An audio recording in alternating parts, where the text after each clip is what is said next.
Bist du ein stolzer Jungstudent, 30. Semester? Oder hast was Nuschelfreunde, keiner von der Schwester? Und siehst du gerne im Admiral beim Mopsen noch vom Bildschirm?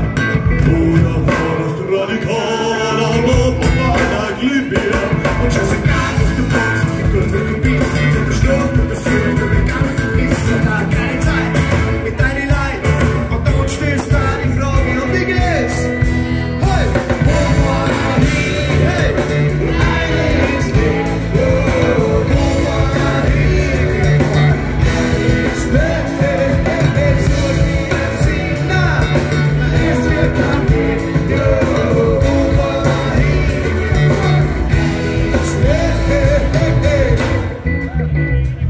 und was war's das Morgenleiden wird, und sagst, dass deine Fans gehst, und kommst vor, dass du ins Menschheit fährst, weil drei schnell auf und auflässt, schießt den Storchstrom kosten noch, merkst, dass er nicht lang ist, ergrubst du auf die Hosen noch und stehst noch auf und bist. Und es ist egal, dass du magst, was du tust, was du bist, und den Schlaf, du suchst und den ganzen Fließt, und da keine Zeit mit deinen Leid, und dann stellst du die Frage, und ihr singt's geht schon.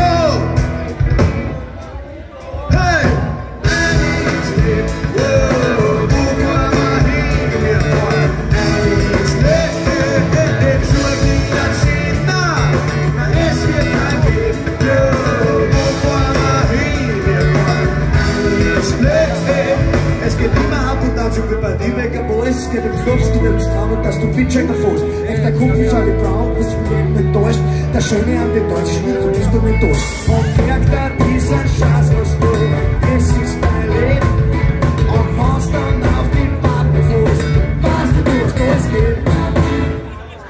Sie müssen ihrem Leben einen Sinn geben.